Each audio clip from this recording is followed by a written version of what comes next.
आप सबों को जय यीशु।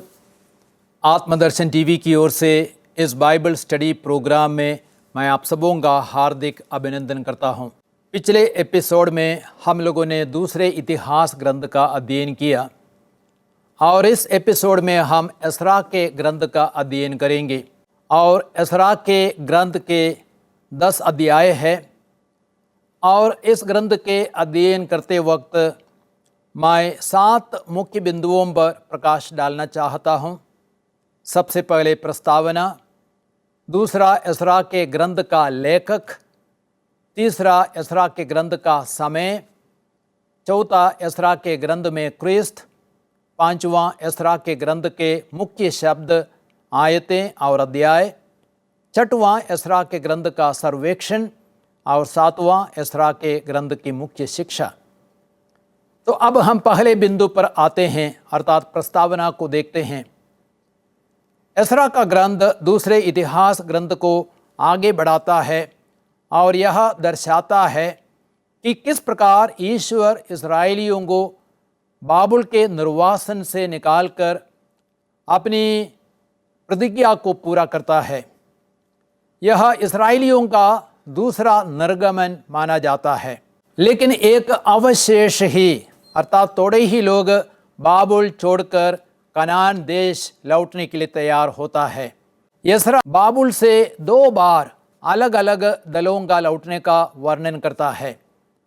पहला दल जरुब्बाबेल की अगुवाई में मंदिर के पुनर्निर्माण के लिए, अध्याय 1 से 6 तक में इन बातों को हम पढ़ते हैं। और दूसरा दल एसरा की अगुवाई में लोगों को आत्मिक रूप से तैयार करने के लिए निकलता है। अध्याय 7 से 10 तक में इन बातों को हम पढ़ते हैं। लेकिन इन दोनों दलों के लौटने के बीच करीब 60 वर्ष का अंतराल है, जब एस्तर फारस की रानी बन गई थी। अब हम दूसरे बिंदु पर आते हैं, एसरा का लेखक। ग्रंथ में यह नहीं लिखा गया है कि लेखक कौन है, लेकिन यहूदी परंपरा अर्थात तालमुद एसरा को ग्रंथ का लेखक मानती है। एसरा ने संभवतः 457 और 444 ईसा पूर्व के बीच में ग्रंथ की रचना की। एसरा हारून वंश का था और अध्याय 7 1 से 5 तक में इन बातों को हम पढ़ सकते हैं। वह एक शिक्षित शास्त्री था और उसने संहिता का अध्ययन और अभ्यास किया था एवं उसे पढ़ाया भी था। अध्याय 7 1 से 12 तक में इन बातों को हम पढ़ सकते हैं। एसरा एक धार्मिक व्यक्ति था और प्रभु पर दृढ़ विश्वास था। पापों के प्रति पश्चाताप की भावना थी उनके मन में। वह नेहमिया का समकालीन था। नेहमिया के ग्रंथ अध्याय 8 1 से 9 तक और अध्याय 12 36 में इन बातों को हम पढ़ सकते हैं।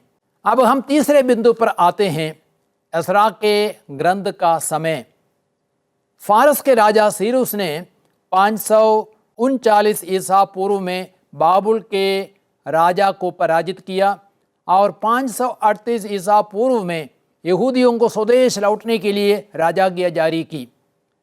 536 ईसा पूर्व में मंदिर का पुनर्निर्माण प्रारंभ हुआ, लेकिन 534 ईसा पूर्व में काम रुक गया। फिर 520 ईसा पूर्व में पुनः निर्माण कार्य शुरू हुआ और 515 ईसा पूर्व में निर्माण पूरा हो गया।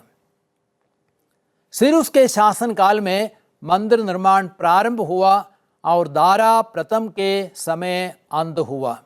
3 अलग अलग समय में यहूदियों को बाबुल में निर्वासित किया था, अर्थात 606, 597 एवं 586 ईसा पूर्व में।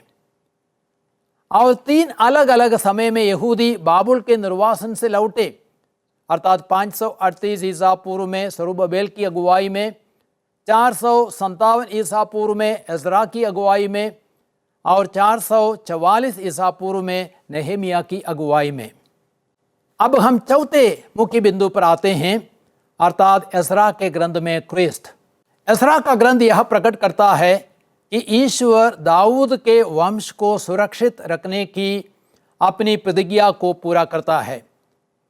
सरुब्बाबेल जो यकुनिया का पौत्र है, दाऊद के वंश का है। पहले इतिहास अध्याय 3 17 से 19 और मत्ती के सुसमाचार अध्याय 1 12 और 13 आप पढ़ सकते हैं इन बातों को जानने के लिए। ईश्वर की योजना अनुसार यूदा का अवशेष प्रतिज्ञा देश में लौटता है, क्योंकि मसीह संबंधी भविष्यवाणियाँ बाबुल में नहीं लेकिन इसी देश में बेतलेहम यरूशलेम सिय्योन में पूरी होनी थी। एसरा का ग्रंथ क्षमा एवं पुनरुद्धार का संदेश देता है, जो क्रिस्त के काम का प्रतीक है। अब हम 5वें बिंदु पर आते हैं, अर्थात एसरा के ग्रंथ के मुख्य शब्द, आयतें और अध्याय। और सबसे पहले हम मुख्य शब्द को देखते हैं। मुख्य शब्द मंदिर है। मंदिर एसरा का मुख्य विषय है। मंदिर का पुनर्निर्माण और अवशेष जो बाबुल से लौटा है, उनका आत्मिक, नैतिक एवं सामाजिक पुनरुद्धार। इस्राएल की उपासना और लोगों का नवीनीकरण किया गया। गैर यहूदी राजाओं पर भी ईश्वर का अधिकार स्पष्ट है, क्योंकि वे यहूदियों को स्वदेश लौटने, मंदिर का निर्माण करने में उनको प्रोत्साहित करते हैं। इस प्रकार प्रभु ने अपनी प्रतिज्ञा को पूरा किया और वचन कहता है, मैं तुम्हें उन सब राष्ट्रों और उन सब स्थानों से जहाँ मैंने तुम्हें निर्वासित कर दिया है, यहाँ फिर एकत्रित करूँगा। मैं तुम्हें फिर उसी जगह ले जाऊँगा जहाँ से मैंने तुम्हें निर्वासित कर दिया था। यिर्मयाह के ग्रंथ अध्याय 29 वाक्य संख्या 14 में इस भविष्यवाणी को हम देखते हैं और वह भविष्यवाणी पूरी हो जाती है। अब हम देखते हैं मुख्य पद। मुख्य पद है अध्याय 1 वाक्य संख्या 3, अध्याय 7 वाक्य संख्या 10। अध्याय 1 वाक्य संख्या 3 जहाँ में लिखा गया है, ईश्वर उनके साथ रहे जो तुम लोगों में उसकी प्रजा के सदस्य है। वे लोग यरूशलेम में रहने वाले ईश्वर, इस्राएल के ईश्वर प्रभु का मंदिर बनाने के लिए यरूशलेम की ओर प्रस्थान करें। और यह कथन वास्तव में राजा सीरूस की राजाज्ञा का भाग है। राजा सीरूस यहूदियों को प्रभु का मंदिर बनाने के लिए यरूशलेम की ओर प्रस्थान करने का आदेश देते हैं। और एक दूसरा मुख्य पद है अध्याय 7 वाक्य संख्या 10। दूसरा मुख्य पद है अध्याय 7 वाक्य संख्या 10, जहाँ भी लिखा है, क्योंकि एसरा ने प्रभु की संहिता के अध्ययन में उसके पालन और इस्राएल की विधियों और रीति रिवाजों की शिक्षा में मन लगाया था। और इसको हम समझने का प्रयास करें। एसरा शास्त्री था, वह मूसा की संहिता का विशेषज्ञ था जिसे प्रभु इस्राएल के ईश्वर ने दिया था। एसरा लोगों को आत्मिक रूप से तैयार करने के लिए बाबुल से निकला था। प्रभु की संहिता के अध्ययन और पालन के बिना लोगों का आत्मिक उद्धार नहीं हो सकता था। इसलिए एसरा ने प्रभु की संहिता के अध्ययन में मन लगाया था। अब हम देखते हैं एसरा के ग्रंथ का मुख्य अध्याय। मुख्य अध्याय है एसरा अध्याय 6। इस अध्याय में मंदिर निर्माण की पूर्ति और प्रतिष्ठान का उल्लेख है। मंदिर निर्माण और उसकी प्रतिष्ठा ने अवशेष को पास्का पर्व मनाने और देश के गैर यहूदियों की अशुद्धता छोड़कर प्रभु इस्राएल के ईश्वर की ओर अभिमुख होने के लिए प्रेरित किया। अध्याय 6 वाक्य संख्या 21 में इस बात को हम पढ़ सकते हैं। अब हम 6वें मुख्य बिंदु पर आते हैं, अर्थात एसरा के ग्रंथ का सर्वेक्षण। एसरा का ग्रंथ दूसरे इतिहास ग्रंथ को आगे बढ़ाता है और यह दर्शाता है कि किस प्रकार ईश्वर इस्राएलियों को बाबुल के निर्वासन से निकालकर अपनी प्रतिज्ञा को पूरा करता है। यिर्मयाह के ग्रंथ अध्याय 29 वाक्य संख्या 10 से 14 तक आप पढ़ सकते हैं। ईश्वर अपनी प्रतिज्ञा को पूरा करता है। ईश्वर अपनी प्रजा के साथ है।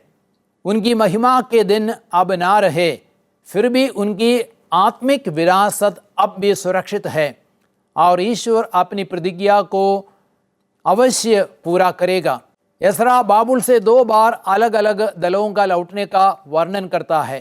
पहला दल सरुब्बाबेल की अगुवाई में मंदिर के पुनर्निर्माण के लिए निकला था, अध्याय 1 से 6 तक में हम पढ़ते हैं। और दूसरा दल एसरा की अगुवाई में लोगों को आत्मिक रूप से तैयार करने के लिए निकलता है। अध्याय 7 से अध्याय 10 तक इन बातों को हम पढ़ सकते हैं। ग्रंथ को 2 भागों में विभाजित किया जा सकता है। सबसे पहला भाग है मंदिर का पुनर्निर्माण, अध्याय 1 से 6 तक। फारस का राजा सीरूस 529 ईसा पूर्व में बाबुल के राजा को पराजित करता है और 538 ईसा पूर्व में यहूदियों को स्वदेश लौटने के लिए राजाज्ञा जारी करता है। 2 सदियों पहले नबी इसाया ने यह भविष्यवाणी की थी कि मंदिर का पुनर्निर्माण होगा, और यह भी कि राजा सीरूस के द्वारा यह कार्य संपन्न होगा। आप इसायास के ग्रंथ अध्याय 44 वाक्य संख्या 28 से अध्याय 45 वाक्य संख्या 4 तक इसाया की इस भविष्यवाणी को पढ़ सकते हैं। संभवतः करीब 20-30 लाख यहूदी बाबुल में निर्वासित थे, लेकिन 538 ईसा पूर्व में उनमें मात्र 50,000 लोग ही कनान देश लौटने के लिए राजी हो गए। अधिकांश लोग बाबुल की सुख सुविधाओं को छोड़ना नहीं चाहते थे और 900 मील यात्रा करना नहीं चाहते थे और मंदिर के पुनर्निर्माण का कठिन काम करना नहीं चाहते थे। राजा दाऊद का वंशज सरुब्बाबेल की यरूशलेम की यात्रा में अवशेष की अगुवाई की। जो लोग लौटे वे यूदा, बेन्यामीन एवं लेवी वंश के थे। बाद में अन्य 10 वंश के प्रतिनिधि भी लौटे। मंदिर की नींव 534 ईसा पूर्व में डाली गई, लेकिन फारस के एक क्षत्रप ततन्या द्वारा विरोध किया गया, और इसको हम अध्याय 5 वाक्य संख्या 3 में पढ़ते हैं। उस विरोध के कारण 534 से 520 ईसा पूर्व तक काम बंद पड़ा था। नबी हगई और सकरिया ने लोगों को पुनर्निर्माण कार्य फिर से प्रारंभ करने के लिए उपदेश दिया। अध्याय 5 वाक्य संख्या 1 से 2 तक में इन बातों को आप पढ़ सकते हैं। सरुब्बाबेल और प्रधान याजक योशुआ की अगुवाई में काम फिर शुरू हो गया। उसके बाद भी विरोध हुआ था, लेकिन राजा दारा ने राजा सीरूस की राजाज्ञा को खोज निकाला और काम को जारी रखने का आदेश दिया। मंदिर का पुनर्निर्माण कार्य 515 ईसा पूर्व में पूरा हो गया। और इस ग्रंथ का दूसरा मुख्य भाग है लोगों का पुनरुद्धार, अध्याय 7 से अध्याय 10 तक। सरुब्बाबेल की अगुवाई में 538 ईसा पूर्व में पहला दल यरूशलेम के लिए रवाना हुआ था। 81 वर्षों के बाद एसरा की अगुवाई में अर्थात 457 ईसा पूर्व में एक और छोटा दल करीब 2000 लोग वापस आते हैं। याजक एसरा को लोगों और मंदिर के लिए फारस से आर्थिक सहायता लाने के लिए राजा अर्थसर्कसिस प्रथम से अधिकार मिलता है। ईश्वर लोगों को अपना संरक्षण प्रदान करता है। ईश्वर लोगों का आध्यात्मिक एवं नैतिक पुनरुद्धार करने हेतु एसरा का इस्तेमाल करता है। जब एसरा को पता चलता है कि लोगों और याजकों ने विजातीय स्त्रियों से विवाह किया है, उसने लोगों की ओर से पश्चाताप एवं विलाप करते हुए सुंदर मध्यस्थ प्रार्थना की।